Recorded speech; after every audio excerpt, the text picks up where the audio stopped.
The Case for Trump. That's the title of a new book by the great Victor Davis Hanson, in which he lays out the intellectual foundation for the disruptive Trump presidency. We played the first part of our interview with Mr. Hanson last week, and now part two. I asked him whether those stubborn, never-Trump Republicans like George Will and Bill Kristol were or still are relevant. They weren't relevant in the sense of politics. They have one advantage, and that is to a particular 3 to 4% of suburban voters or married women or single women voters who occasionally vote Republican. They appeal to them, and that has hurt Trump.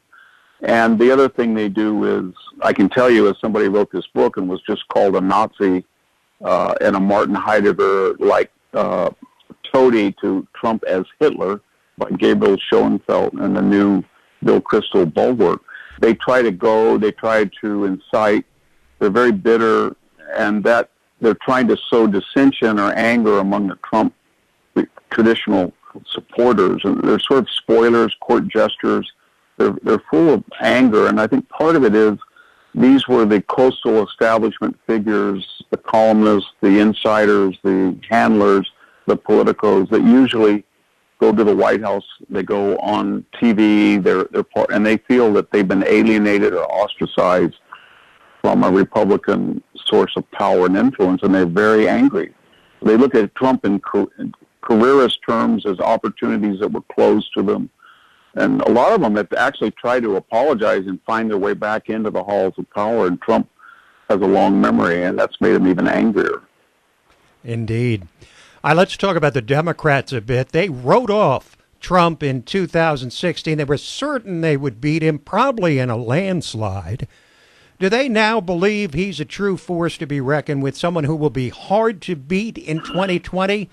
Or do you think they remain as confident of victory as they were in 2016? Oh, I think they've learned nothing, to quote Talleyrand, they've learned nothing and forgotten nothing.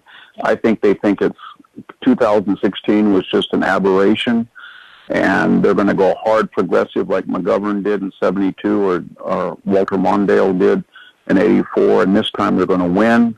That Trump, because he's controversial, he tweets, just as he did, and they don't just take a deep breath, as I point out in the book, and say, you know what, his polls right now are about what Obama's and Clinton's were at this time.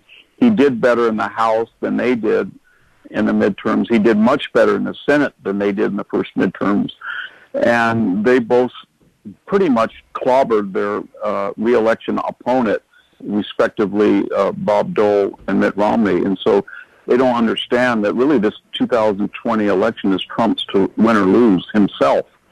And if they nominate someone who's going to run or get tagged with reparations and infanticide as permissible abortion, the new Green Deal, wealth tax, 90% income tax rate on top rates, abolishing ICE, abolishing the Electoral College, and I could go on, Medicare for all and all that. Those are not 51% issues, so to speak, and they would be very hard for a candidate, to say this is the future of America. Whereas Donald Trump's going to say, your 3% GDP on an annualized basis that I got you, and record low unemployment and energy production is one choice, and socialism is the other. Right. It's still the economy, stupid, isn't it? I think it is. Well, we'll find out next year, to be sure, whether that time-tested truism continues to be true. As we continue with Victor Davis Hanson, author of The Case for Trump. Trump's election, Mr. Hanson, was obviously a shock to the system, not just here, but around the world.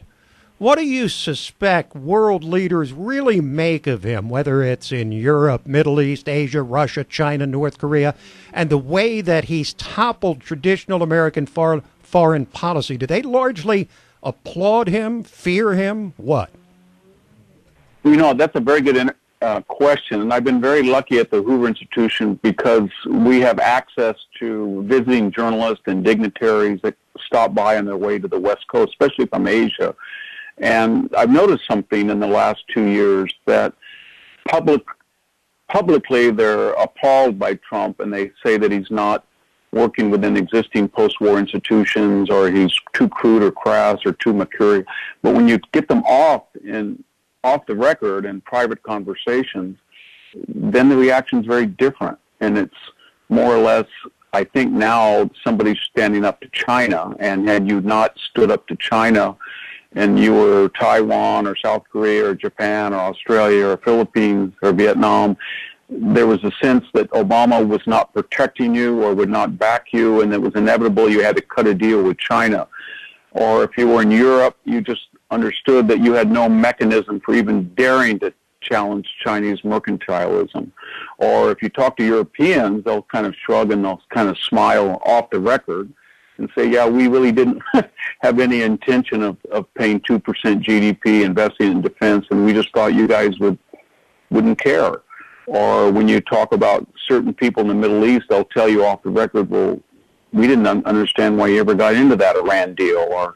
Or you talk to certain Europeans, or even, especially in Asia, why did you, I mean, everybody knows the Paris Climate Accords kind of a joke. What was that? Why did you ever get involved with Obama like that? But not publicly is what I'm getting at. Not publicly. Right. It's among that establishment class, it's still a career hazard to say that in any way. Sort of like when I wrote the book, a parallel example is writing the book and then being on a plane the other day, and the guy taps me on the shoulder and said, "Are you the guy that wrote this book?" And he had the book, and I said, "Yes." "Would you sign it?" "Yes." And then he kind of smiles at me and puts it under his seat and says, "The title page, the cover of this book is like wearing a red MAGA hat, and I can't do either."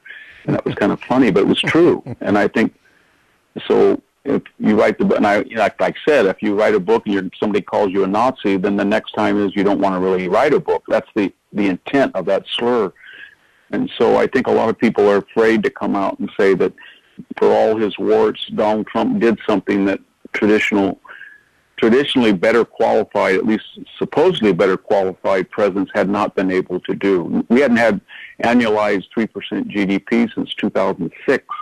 We never had record low unemployment among minority communities, or even peacetime unemployment quite this low in 70 years. So we were nobody ever thought we could increase oil production by 3 million barrels just in 2 years alone under Trump.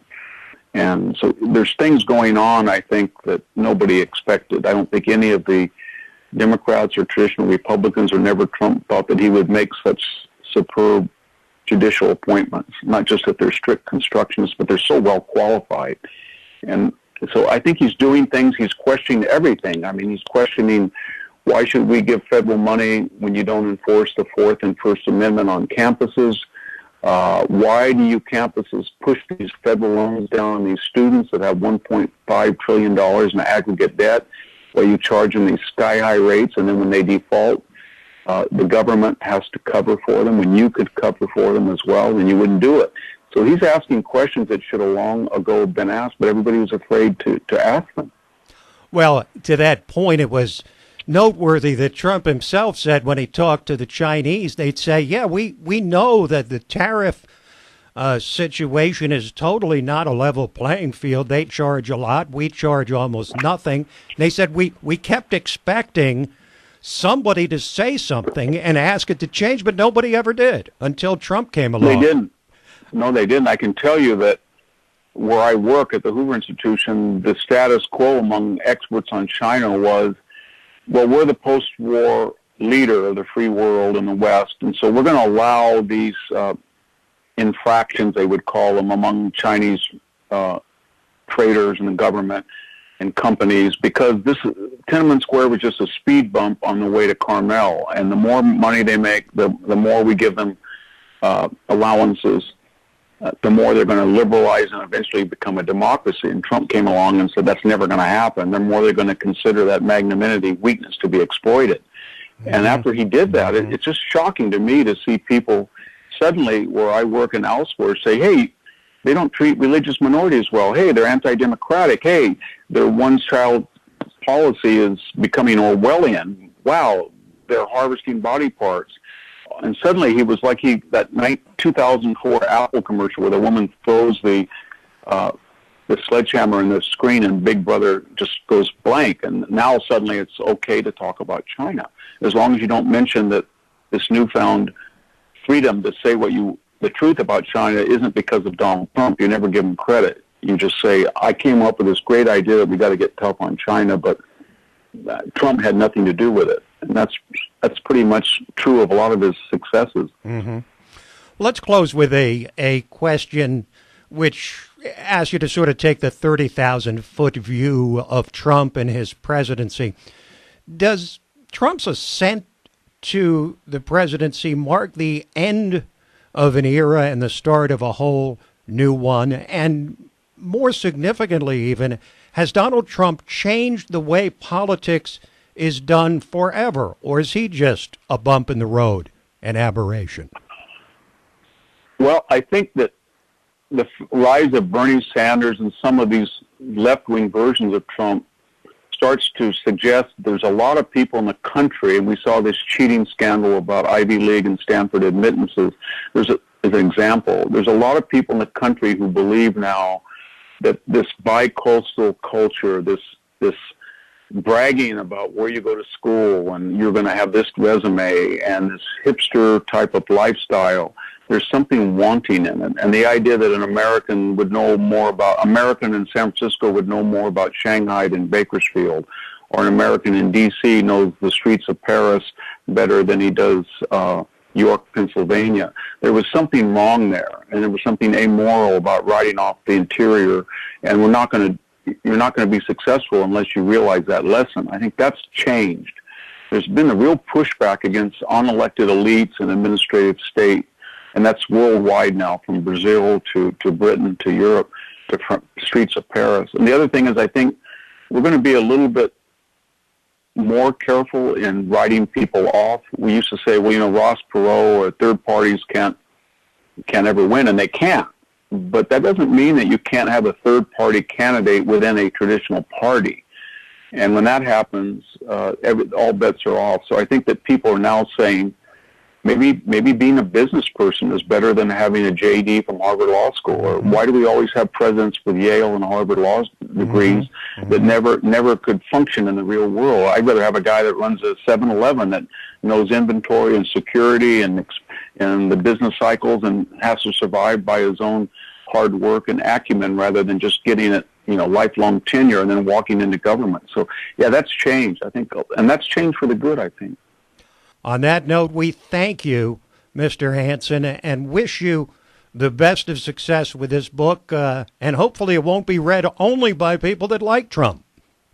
I hope not, although it might anger some people if it has reviewers, but I hope everybody reads it. Thank you for joining us. Thank you. Victor Davis Hansen. The book is The Case for Trump. Well worth a read. Quick break, and then we're back to talk Jussie Smollett and Michael Avenatti.